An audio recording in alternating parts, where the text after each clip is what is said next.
Well, hello, kids. All right, slap control to Major Chad. What number is it? Slap control. This is episode number 217 of SlapperCast. Everybody, we got the whole Excellent. gang here. That's right. Good to see everybody. How's how's the weather in sunny What's Phoenix? up? It's sunny. It's warm. It's like in Like- the 80s. It's been really nice. Yeah, well, we've got some gorgeous weather right now too. I mean, zero humidity. High 70s. Yeah, it's pretty. Yeah. Actually, it's pissing rain right now. This is just a screen that I bought. You like it? Yeah. How's everything inside the loop, Chad? Very nice. It's Nice. a pleasant day out there.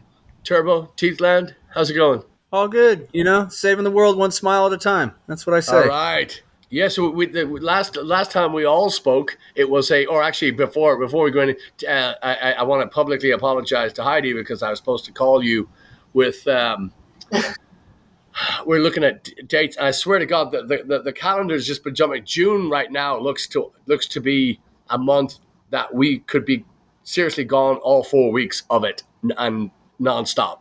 I was supposed to call Heidi and give her an update on some dates and some definites, and everything is just kind of, it's all doing this. It's doing the wounded mosquito dance. It's the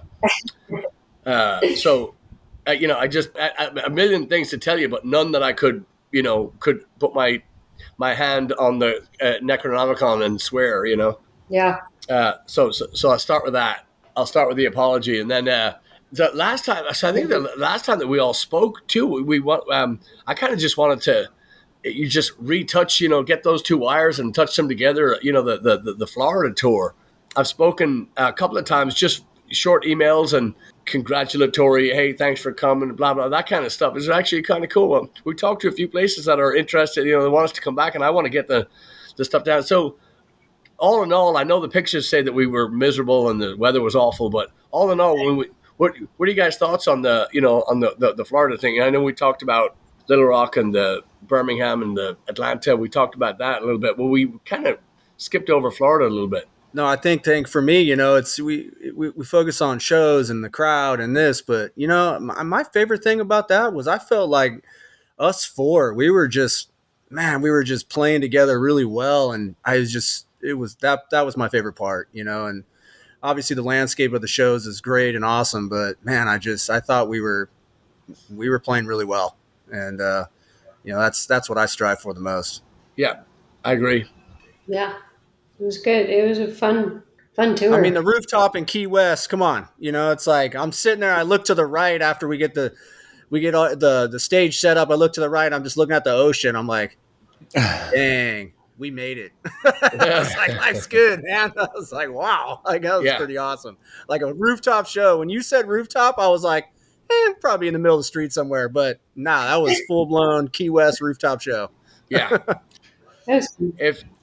Yeah, it felt good to break ground in a new venue, to really and see the seeds take form, with the owners really digging it and finding new fans and just establishing a new home. But doing it with you kids was really what made it great, because to be able to do that and then you go to Punta Gorda, where we played before but not with either of you before, and having a killer time there. What was the name of the place in Punta Gorda again? The Celtic Ray. Yeah, that was a cool place. Yeah, I was a huge fan of that place. Yeah, that was very fun. I mean, but Key West to me is kind of hallowed ground, meaning it's not like getting a gig on 6th Street in Austin, which we played, and it's very, very underwhelming, or getting a gig in Nashville, which was very fun, but it wasn't, it wasn't exactly the Grand Ole Opry or anything like that. I mean, it was just, but Key West is its own beast because the people that play there do not give up their gig. The one guy, Jamie Sellers, who got up and played with us while we were down there, he's in a couple of different bands down there, but his band is called the Scallywags. He was responsible for putting us in touch with the owner of the Celtic Conch. He plays on average about 2 or 3 shows a day, on the weekends and beyond, just because work is not it's not abundant. It's a tiny little place. Key West is very, very small, walkable, as we found out, and the gigs are not everywhere. You can run out in the street and busk. But, I wouldn't do that as a joke, as a bet.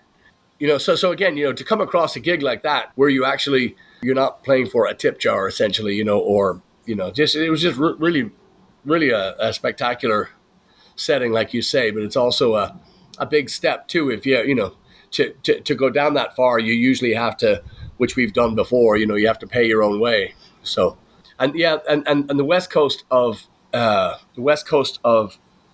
Florida is very, very kind of overlooked. A lot of people go to Miami and they go to Fort Lauderdale and that kind of stuff. Daytona, is obviously big for the rally and whatnot, but the West Coast is kind of, and you see why when you go down there. It's quite expensive, and for bands, hotel rooms and food and on and on and on. It's just, and the distance is pretty intense too if you're not used to being a touring band. But so the West Coast is kind of overlooked. So that's why the Doyle, the father and son, the Doyles are, they're very, very, they treat their musicians well. They treat their talent well. They do comedy shows. They do a lot of stuff down there. They do, and it's not as Tampa is the place where you need to kind of sell a kidney to pass through it. Pretty up there as far as pricing goes. But that's all that aside. I just thought it was I wanted to kind of get your take on Florida, and Paddy's Day. God, it just pissed me off that we kind of scream. I had to scream through the whole thing because I had no voice, and then woke up Sunday morning, and the voice is all back. I was like, what the fuck is this? Just so annoying. Apart from that, it's just definitely one of the, like Turbo said, one of the best. Well, I said it before we left. I said, watch the difference in how we're playing now versus when we get back from Paddy's Day, and it's true. Whole new level. That dialogue that goes on between a band without words, without vision, without it's just it's even above the sense of smell and psyche and all that stuff. It's above that. You just know this is what I need to do at this part, and all four of us seem to be just singing in that right in that same level. Very special, I thought. Yeah, it was it was a great day. Yep. Heidi, what was your favorite one down in Florida? Oh gosh, that's hard to say because all three places we played were great and for different reasons. I really liked the Irish Brigade. It was a neat bar, and that little like open window space was kind of cool, open to the street and all the people walking by.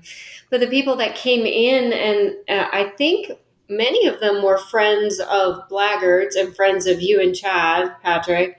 It was neat to meet some of your longtime friends and family, and hear what they had to say about the four of us. And I thought that was a really great place. Even the people that just wandered in there were very cool people, and they appreciated music. You could tell they like good music. Same thing was at in Key West. I mean, that they hear music all the time. Obviously, these are people that are very accomplished in life and can travel and have different homes, different places, and they're articulate in what they say to you. They're like, "Hey man, you're badass." I mean, they're articulate. They know what they're talking about music. They're polite and they're nice and they're chill and they're So it's interesting. I thought being in Florida and getting that kind of feedback from people or appreciation from people was really nice because you can see why it's such a good place to perform and to be to do live music. And then the Celtic Ray was so much fun, but same kind of crowd. It was a surprising crowd, like all ages and just great people and kind. I mean, they were kind, they were nice, they personable, I guess you'd say. I don't know, it was interesting. It wasn't at all what I expected to see or experience in Florida, and I thought it was great. All four places. I have four nights, three places. Yeah. Well, Max had said afterwards too that he said, I love the way Blaggards, do your own stuff, but you also mix in a lot of the stuff. He said, what I'd like to see next time is to see you guys just do more of your own stuff and less of the, and that's actually a first in an Irish, Nice. Irish, pub. But that was his main takeaway. And Yeah. Really nobody typically nobody knows more than the owner. Like that's not true a lot of the times. A lot of the times it's usually the waitresses, it's usually the people with boots on the ground that cover the most ground. Bartenders and waitresses, they're the ones that really know. But in this one, Max has been so hands-on, and he's such a I wouldn't say micromanager, but he just knows that pub inside and out. They built it.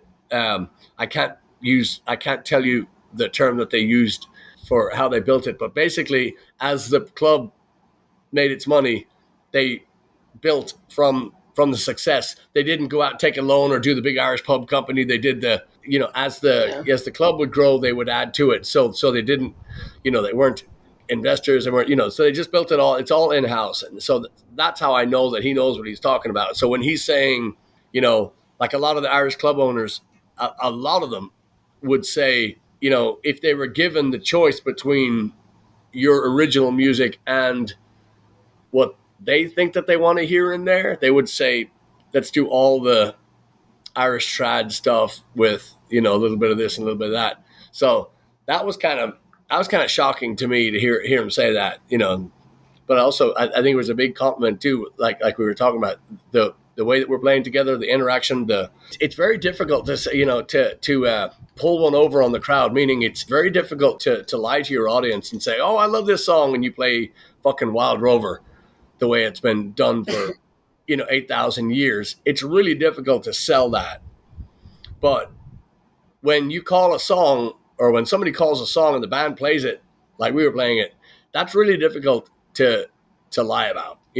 So it obviously showed that we liked what we did, that we enjoyed playing with each other. The camaraderie was great, and the interaction between band and crowd was, because the oldest person there was probably late 90s, and there were children running around. One was playing drums for us up top. But yeah, but you know what I mean. It's hard to mask that shit, Yeah. Yeah, Totally. Well, it's kind of cool that, an actual like pub, it's meant for sharing live music. That's the sign of a really good pub, not just, oh, we want to hear Irish music, but like the fact that they recognize that we have different styles all mixed in, and they like it and they appreciate it. That is a real pub right there.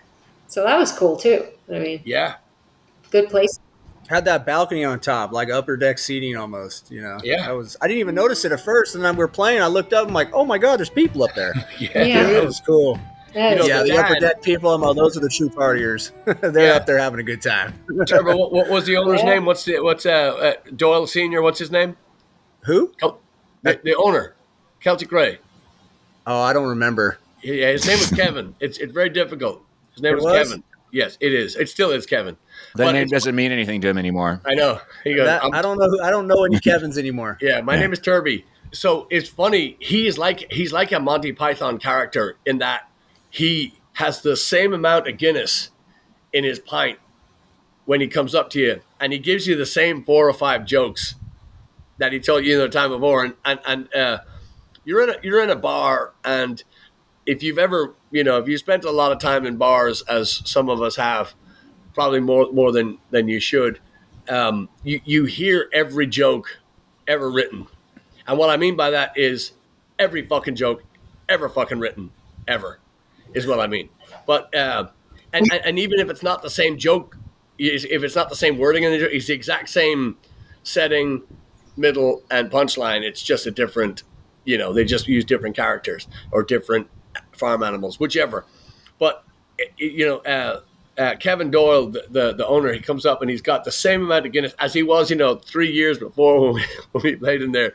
And he comes up and he gives you, he goes, yeah, do you remember the first time you played here? I go, yeah, the fucking rotten piece of plywood. Then you go, oh yeah, wait a minute, he's telling the jokes. So you come and then he tells you how they built the pub, and and it's just and it's great because you get a refresher course in the building of the Celtic Ray from essentially a one-room pub to this. I mean, it's its own ecosystem now. It's just their Paddy's Day video is worth watching if you go to their website and just look at their before and after.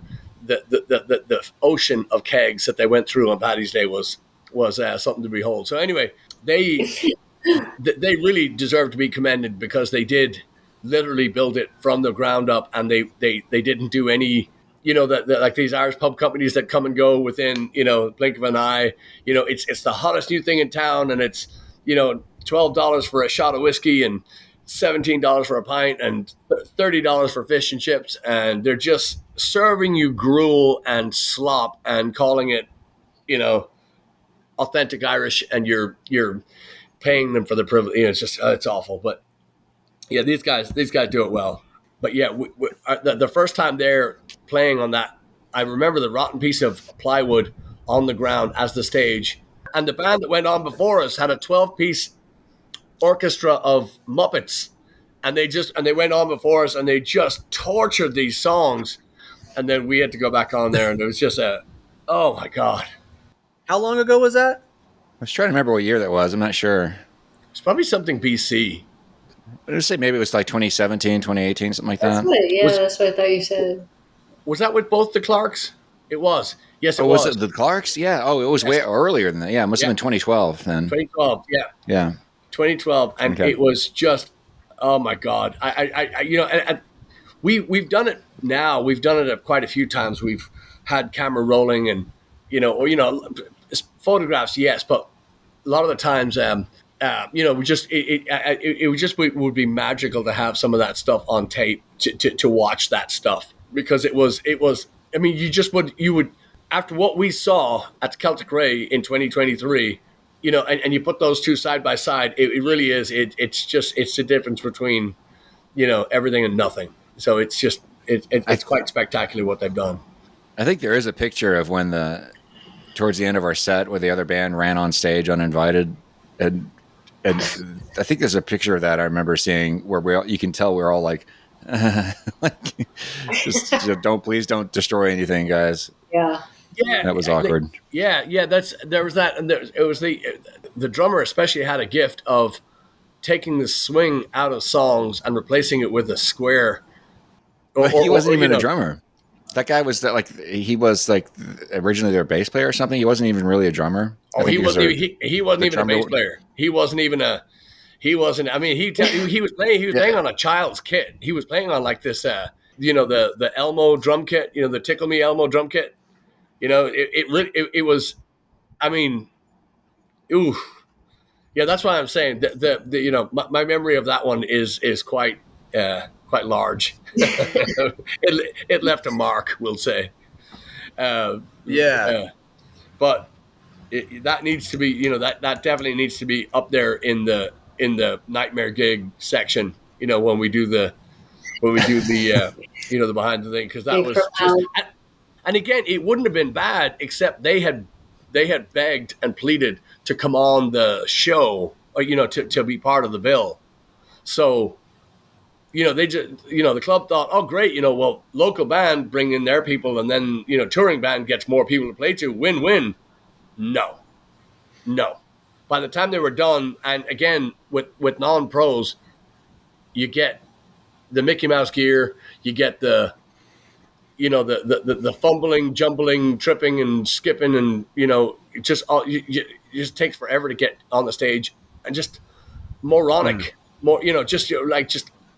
I mean, again, do you fault them for being in a rock and roll band? No, everybody has to do it, but you got to know something, to get in that way, to be in the way that much, you have to practice, to get on so many nerves at once, you have to take up a lot of space. So that was. I've told this story before, but the one guy in that band who seemed to have a little bit of self-awareness.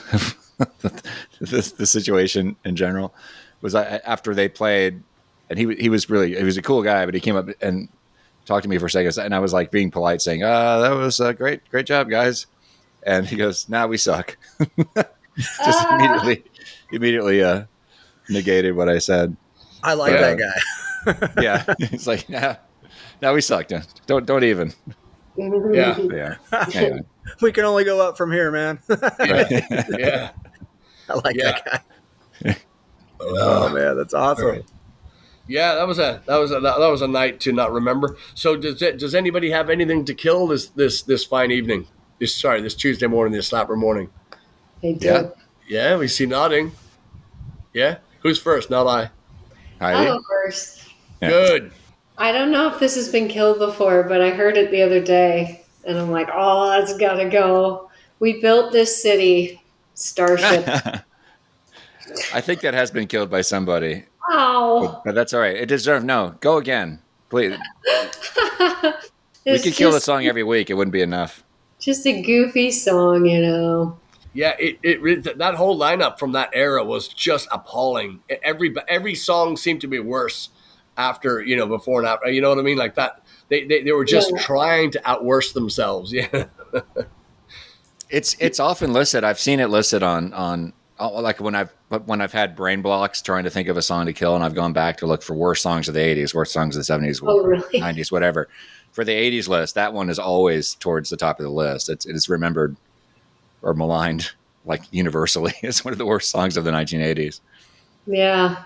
I remember they would play it everywhere. Like you'd hear it, like it would be, just on the radio in general, but then it'd be used in commercials and promotional bits. And it's like, stop. Yeah. Roller disco. Roller disco is when I heard it. Oh, really? Yeah. Skate rinks. Skate rinks, as you Americans would call it. Yeah. Yeah. What did you call it? Roller dirt? What'd you say it was? Roller disco. In Ireland, it was called the roller disco. It was there was two close to where I lived. There was in Dunleary where Blaggards actually played. It's called the Top Hat, but it was it's now. Oh, actually, no, that's not. We didn't play at the Top Hat. Excuse me. It's just down the road from the Purdy Kitchen. Sorry, excuse me. I messed up. But yeah, the Top Hat was one of them, and then there was in Bray. There was it was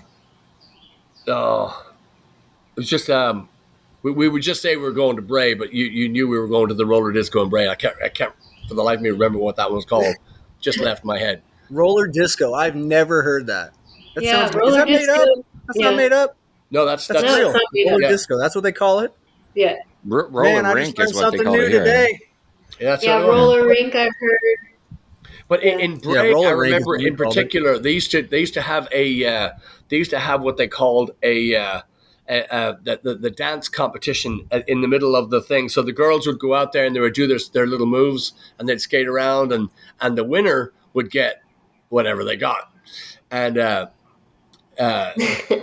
so that was it. Yeah, that might have been part of it. So. I spent a lot of time on roller skates when I was a kid. Me too. Me too. Yep. I broke an arm on roller skates. So did I. I broke this arm. Yeah. I did break it. Yep. So we went every Friday night, every Friday. When I was in elementary school, my parents dropped us off at the roller rink. It was like open, like no roof. It was an open one. And we just every Friday. Nice. Yep. That's the thing. So shine a light. So kill a song, built a city, and then shine a light. You and Chad like horse lips. Yes. Right? Very much so. Yeah. Well, I had not heard until this past week. I think it's just kind of like a little instrumental, like medley.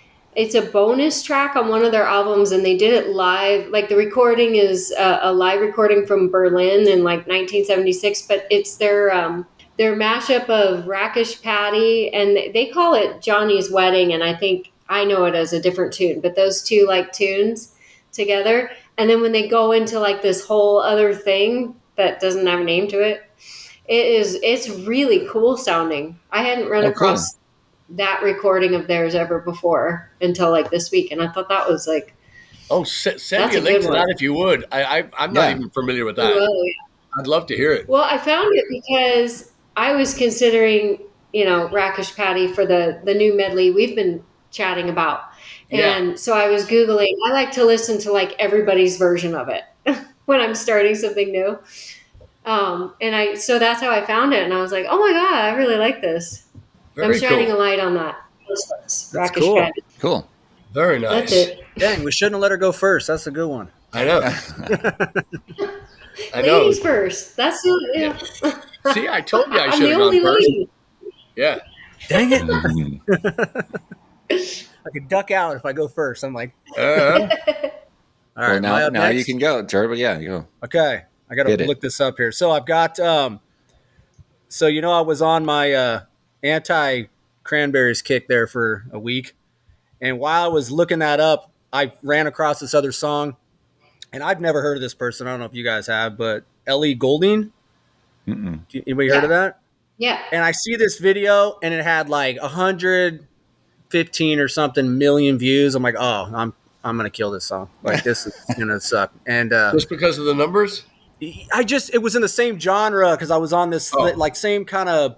It came in like, oh, you're listening to Cranberries. It was the next song that popped on right on your random playlist. I was trying to find a song. And so I already connected it to it. And anyway, the name of the song, because I had to look it back up. The name of the song is How Long Will I Love You? And so I'm going to kill that song. And then I listened to it a second time, and I was telling Jason, my buddy, I go, man, I'm going to kill this song this week. And then I was like, dang it, I kind of like it. And so I'm killing a song I kind of like, but I like it. I'm staying strong and I'm taking it out. So it's just, Whoa, I thought you were going to give it the kiss of life. I thought you were going to get the defibrillators and the tongue down the throat and just mix it all back up again. I want to. I don't know. Is that allowed in the rules? I wanted to have my first kill where I just stopped it and I pulled back. This is my first kill that I didn't follow through with. Why don't you just kill it? And then I was going to say I was going to do. Yeah, you just have to bring it back. So that's my shine a light back in. Man, it's got good piano. Her vocals are good. It's never been done before, man. Right, so I'm going to pull it back. I like the way he sings it. Leave the song on death row. Yeah, it's on death row. Well, I was like, man, what don't I like about it? And I'm like, oh man, it's kind of good, but it's good. It does get old. If you listen to it too many times, it definitely gets old. I like the way I'm going to tell you right now, I'm not going to listen to it too many times, so that probably won't happen. But yeah, I do have another song I actually want to shine a light on, so I'm going to shine a hard light on another song. This is kind of an old song I used to listen to, a band called the Bouncing Souls, and their song True Believers. I love that song. It's such a simple 4/4 song, kind of gang vocals in the harmonies, and man, every time I play it, I'm like, I love this song. It's one of my all-time favorite songs, and so I want to shine a light on that. And I've played it a couple times live with different groups, and man, it's a fun song to play, and so I'm going to shine a light on that. Excellent. All right. Dig it. You guys came to play Heck today. Yeah. Well, since Chad's writing, I think I'll go next. So the song I'm going to kill, usually you shine the light on first just to fuck it up, but the song I'm going to kill should have been killed many, many, many years ago. It's Ted Nugent's Cat Scratch Fever. And I heard that and I just fucking hate Ted Nugent, just up and down. And not even his political shit, not even the shit that he talks. Not the fact that he tried to shag a 14-year-old or, marry a 40s, whatever the fuck he did. I mean, just, I don't like his music. I never have. And I also detest the fact too that he just thinks he hung the moon musically, and he fucking didn't. You're in the shadow of, you're playing on stage at the same time, in the same era as, Rory Gallagher and Gary Moore and, Eddie Van Halen and stuff like that. You better shut your fucking mouth if you're a guitar player. Just, do what you do and just fucking do it. But don't you dare open your fucking mouth as you being a trailblazer, cocksucker. I mean, a swamp is too good for that motherfucker. And, anyway. So, I don't like it. Don't like his song. I don't like him. Funny. Huh? Yeah. God, I love when you go off, man. Yeah, I know. I don't know any of his music, but it's every time somebody suggests, hey, you should do Ted Nugent, I'm like, fuck Ted Nugent. Fucking hate him. I don't even know if I know any of his songs. Like, what does he even do? You've heard Cat Scratch Fever. You've heard him. Because it's very. I'm not a fan of those songs that the instrumentation and the vocal match. They do the same. Dun dun dun dun dun dun dun dun dun dun dun. It's that. Great if you can make it work, or if you can make it interesting. To me, that's just as boring as all get out. And the fact too that you're, anybody that anybody, if you were lucky to walk the earth at the same time Prince was, and you're trying to like pass yourself off as some kind of, sex symbol or some kind of it tortures me to even think about that fucking hillbilly. But if you're, lucky enough to be, like I say, on the planet, the same time Prince was, don't think of yourself as a great guitar player, or try to put yourself up there as a great guitar player, or be, you can be, and there are so many zillions of great guitar players, but that guy just talked like he was just that there was nobody else, and he was, anyway. So that's why, and then I'll just exit there. There's the exit ramp. I'm going. I'm pulling the cord. I'm just taking that exit now. So finally, and then the song that I want to shine a line on is the we talked last week about Space Hog, and I've just been kind of on this kick and just have this Space Hog stuff on a loop. But the song that we used to actually cover is called "This Is America," and it's a very, very and Heidi, I need to ask you this question too, but we'll get through Chad's first. But just put a pin in that. We talked about bands that should be a lot bigger than they are.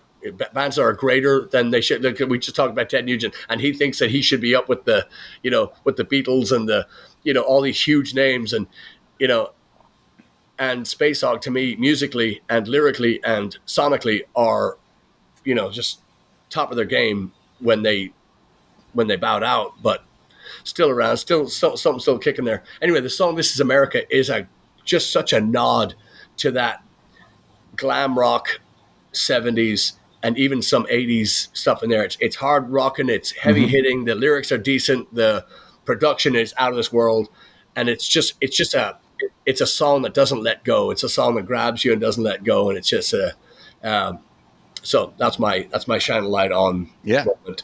We need to bring that one back. Just did. You're up. I was trying to remember, when was the last time we played that song? Is still staying on America for a second? Is that no idea. We haven't really. I think Brian Vogel's the only drummer we ever played that with, right? Well, I played it. I want to say maybe we did it with James, with Jimbo. Maybe. Nah, I don't think so. So it's been a long time. I don't think we did. I don't think we did. To be continued. Yeah. So go ahead, Chad. All Kill. I'm going to kill "Live Forever" by Oasis. Oh. And this song always leaps into my mind because it was played incessantly in the movie theaters. I don't know if you guys remember this. There was an AMC theater that I lived nearby in the late 90s, and I used to go see movies there a lot. And back then, nowadays you go in there, they show you like 15 minutes of commercials. I mean, real actual video commercials. Back then they would show a slideshow of ads and stuff. There'd be like ads for, buying gift cards from the movie theater. And then there'd be actual, ads for local businesses or whatever. And then there'd be music playing on top of that. And then occasionally there'd be an announcement saying, AMC, blah, blah, blah, blah. And they cut back to the songs. And I swear, like for years, there were only two songs they would play. It was "Live Forever" by Oasis, and the other one, Macy Gray, whatever her big hit was back then, which I can't recall.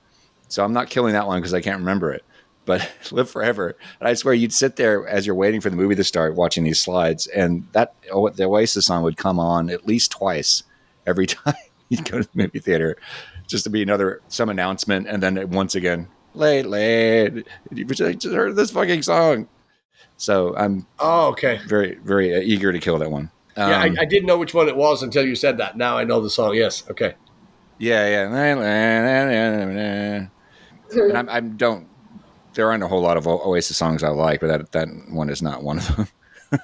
It's like Wonderwall Part 2, the kind of the anyway. So going along with what Patrick was saying about, because on the last show we talked about bands that we think should be more popular, I immediately thought of Tin Machine, which is a little, for me, that's kind of an obvious thing to say. Obviously, David Bowie was the lead singer of that band, but it's funny to me that people who love, even like some of the diehardest Bowie fans, don't like Tin Machine, or maybe they haven't even heard the record, which is just weird to me, especially if you like his 70s stuff. That's kind of because this is the band he started with, Reeves Gabrels, and Reeves was really into Bowie's late 70s stuff and wanted him to get back to doing that kind of more adventurous kind of rock music that Bowie was known for. So that's the kind of stuff they did, and it was really great stuff. So I've resurrected one Tin Machine song before, which was "You Belong in Rock and Roll" off their second record. I'm going to highlight "Amazing" off of their first record, which I think is one of the greatest songs that Bowie ever wrote. It's a very simple love song, but it's just really catchy and to the point. And again, more people need to hear that song. It's a great Tin Machine song, but it's also a great David Bowie song. Dig it. So, Killer, so dude. Heidi, can I ask you who off the top of your head is the band that you like, or even that you don't like, but who is a band that's kind of down there that should be way up higher than they are, that should be much more popular than first one that comes to mind? Gosh, it seems like I could list 5, and right now I can't think of one just because you put me on the spot. But Yeah. let me, hmm, well, just because it just comes to mind quicker than anything at the moment, because I'm drawing a blank. But Screaming Orphans is the type of group that is so tight and so talented, and they put so much of their heart and soul into their music that's I would have to say they deserve to be way up there. Absolutely. That's a good one. That's a good one. Yeah, that's a good point, because they do have a lot of.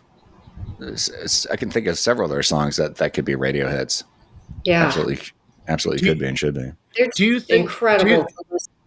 Yeah, but do you think that the and again, this just popped in my head too. It could be it could be absolute just moronic, but do you think that playing the circuit like they're doing, playing that Irish festival circuit, do you think that maybe hurts them from, or could that be one of the things?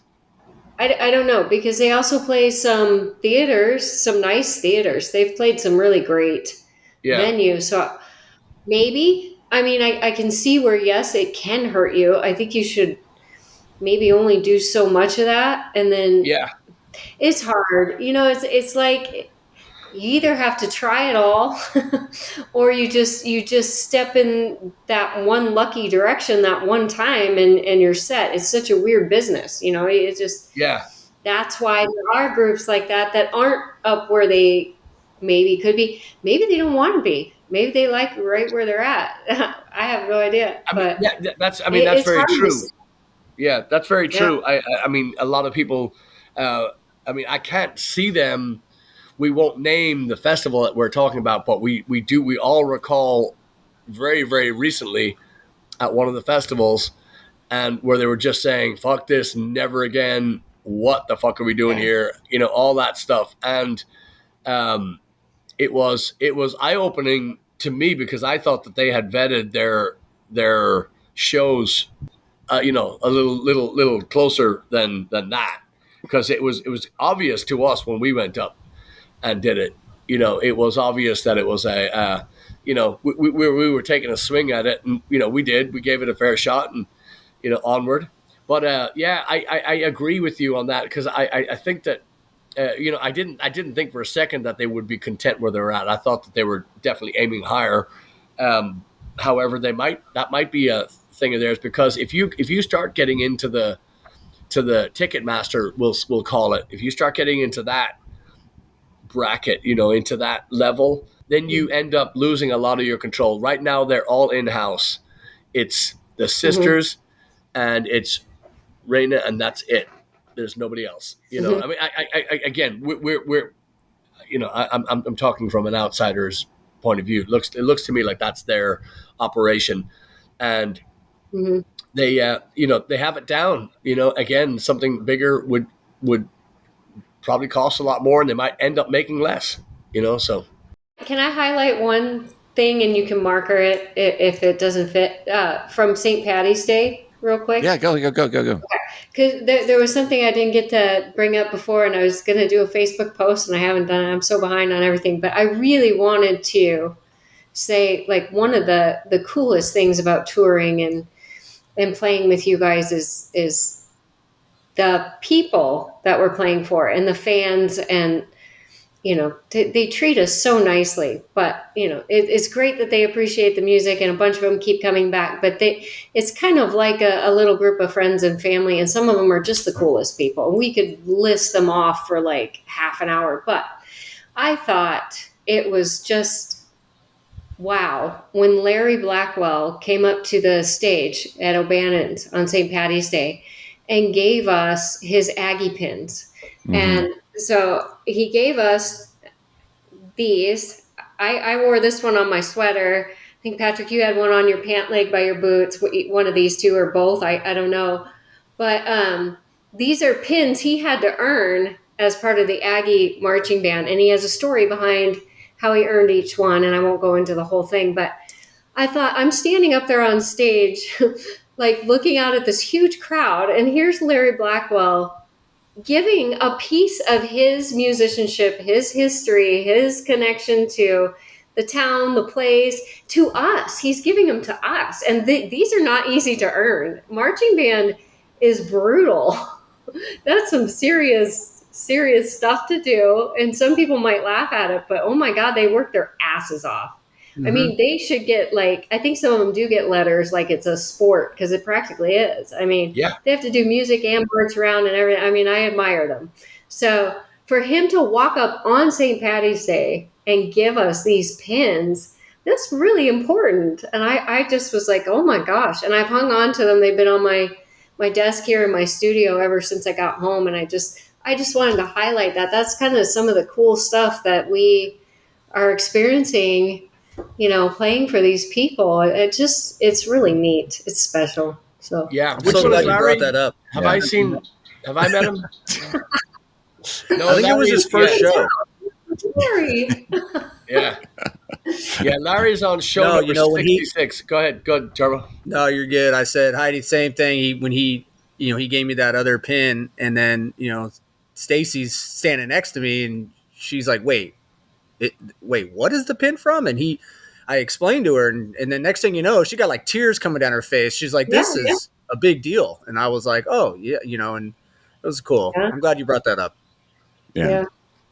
Well, I'll tell you a funny story, and this is why Larry gave it to me, because I put it on the bottom of the bottom of my jeans, stuck it on there because I wanted to see black jeans, and it's gold, and it was shiny. It was well, guess who forgot about it after they washed the jeans? I went like that, and the thing smacked me, and it just actually drew blood. So I was like, Larry. So Larry's trying to kill me, because Larry's actually a much better guitar player than I am, and he's trying to take my job. So he's Larry. That's what you get for killing songs I like. I'll play in the long game.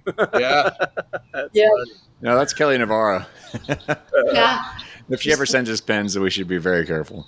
Yes. We've killed all her favorite songs. But like killing, without killing, there would be no living. So we're so grateful to all of you for listening and coming to the shows and signing up on Patreon, coming to Ireland with us, and all the rest.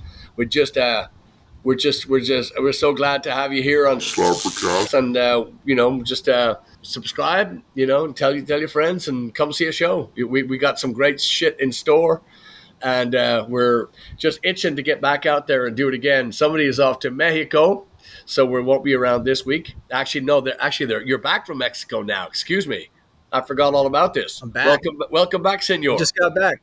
Yeah, just like there that. You go. You're back in the room. It was a fun trip, get to spend it with my twin brother. I don't know if people realize that there's another Turbo out there. Looks just like me. Yep. He'll come to the show one time and you'll be like, how come he's acting strange? He doesn't know jack about drumming, so it would be a complete shock. That's what he said about you. Yeah. Yeah. So man. Beware the imposter. That's right. Turby imposter is coming soon. Yeah. You're the Turby in disguise. Well, they're dying for the West Coast. I know that they're, I've said a lot of people, man, when you guys come and when you come, and so there's a big itch out there for the West Coast and Arizona again. Let's do it. So, Heidi, get to work on that theater. I'll get to work on the West Coast. And FYI too, we got a call from some musician asking us about the West Coast. Say, hey, you guys play the West Coast, right? And I told them exactly what I do, and just radio silence after. It was like, oh, okay, because it was it's if you are a touring band and you have an agent that does it for you, you know, they books all your shows and whatnot. You really are. You're in a different category, but you're also the West Coast is a nightmare to book, only because the clubs do not pay and they're used to not paying. So they won't, you know, they won't make an exception for you no matter how far you're coming. And it really is. It's just the distance between shows when you're playing the West Coast is, you know, just massive. So. Yeah, let alone just getting out there in the first place from where we are. Well, we're lucky that we have the stops to get out there, but still. Yeah. We'll make Phoenix the West Coast, you know? Yeah. It won't be long now. Yeah, a couple more earthquakes. Yeah. Mm-hmm. Beachfront property coming my way. Just kidding. That's right. A little bit more turbulence and a lot more ocean. Here we go. Yeah. That's what we man. should call you, Turbulence. Turbulence. Yeah. New nickname. Oh, it's been called. That was our This was discussed on last week's episode, actually. Oh, I missed it. No, it's all right. No, it's coming out live. There was another one. Yeah. What was the other one on the last show? I can't remember. He just rattled off a whole bunch, and I just was dying. Turbo puns. Yeah. Turbo terms. I can't remember now. I think it was all a bad dream. But I will say this: on one show, this is a couple weeks back, we my snare drum stand, the ball joint in the middle, going into the last set, you hear this pop, and the ring just popped. And I couldn't, no matter what I did, I couldn't get it to lock. And so I took the damn gummies off it just went sideways, mic off, everything. But the good thing, it did that right at the end of the song. So it didn't hiccup, and then you were talking and going, and I pulling it back up. And I'm kind of trying to jimmy it a little bit. And I took the gummy off the snare, and I kind of jammed it into the little thing just to try to, and it just kind of sat like this, and it was just teetering. And so as I'm playing, I'm keeping it balanced. It was going like this. I'm using my knees and my legs. Man, my thighs for about a day. Yeah. I was like, I need one of those like exercising things, you know. I don't think anybody noticed. Nobody knew what was going on. That you managed to hold it together. It was, one guy noticed on the side. I can tell you were a little uptight. Yeah, I was trying to hold it together. Yeah, Tim. Yeah. Yeah, he's like, "You all right?" And I'm like, "Yeah, well, I need some tape." I kept saying well. tape. And you want me to crank it down? And he said to me, you know, I wanted to go and help him, but I don't want to be that guy. I said, well, you're not that guy because you know what you're fucking doing. And he said, yeah, but I didn't know what was wrong, so I didn't jump. And which is, again, admirable because, you know, I've seen people that go, hey, you know, I watched a movie on, you know, I saw Rock of Ages in the theater. I know what to do. You know, he's like, get the fuck out of here. You're further behind than you know. Yeah, the good thing or the coolest thing I worked out was those little gummy things. It kind of just grabbed it just enough where I could kind of teeter it. And then, oh, man, it was like just gone. But, oh, well, that was fun. I've never had that before, so that was the first time for that. Yeah. So is the stand completely broken or can you fix it? Oh, yeah. I bet you could probably fix it. I tried to open it up, but it needs like a new joint. I just ordered another one. I'm like, nah. Is it really worth trying to mess with? I put it off to the side. I might try to fix it just because I've had it for so long. I was telling my kids I got that stand back with that kit, and that was in 2001. So I've had that stand for 20-some years. You know, it's been all over. You know, it's taken its course. Yeah, I mean, you were just talking about replacing it the night before. I was like, I'm going to get some lighter stands. I think it was paying me back for talking smack. You know, it was like, hey, I'm going to replace you, and it's like, oh yeah, well, I guess I'm check out them. Yeah, fine. That's what you did. I think that's a real thing. That's like a real thing. Equipment does that. Here's you talking about something else better, and it's like, screw you. Yeah, well, fuck you then. Yeah, cars as well. Yeah. Yes, I agree. Yeah, I'm telling you, we've been on something else. Yeah. Yeah, we've been in the van before, and I've seen the big tour bus go by, and I go, oh, that's good, and then I just stroke the dashboard and I say, I'm not looking at anybody else, baby. Just you're the only one for me, baby. Yeah. You're the only one for me, sweetheart. Oh, Jesus! I'm so sorry about everything I said. I'm so sorry. Was it one of? I can't remember which one of the vans. Like after you started making plans to replace it, was Deirdre. Yeah, it just completely crapped out. No. Listen to me. This is not. This is in the song "Whore of the Highway," which we've never, we has not seen the light of day. But I kid you not, this is exactly what happened. Deirdre was this beautiful gold custom van, right, with the captain chairs in the back, and the back bench folds into a, I mean, just beautiful van, and all carpet, great on gas, very, very quiet. I mean, like, it's just you couldn't tell the engine was going. Feeling all right, Patrick? What? You seem kind of tired. And we had hired a husband and wife team, and we needed to get the 15 passenger van. So you want that big, long, you want the compartment in the back for the gear, and then the 3 benches for, right? So anyway, we did that, and we were going to get I forget what it was, but it was the day that I went to and I'm cutting off a lot of the story, but the day I went to trade her in and bring her to the thing, she wouldn't start. It was the first time in the 5-6 years that it was the first time it didn't even turn over. I swear to God, I walked out the thing and I said, sweetheart, come on. I mean, nothing. The first fucking day, the day I was on my way, and we replaced her with Vangina. And the day that I took that she didn't turn over. I swear to God.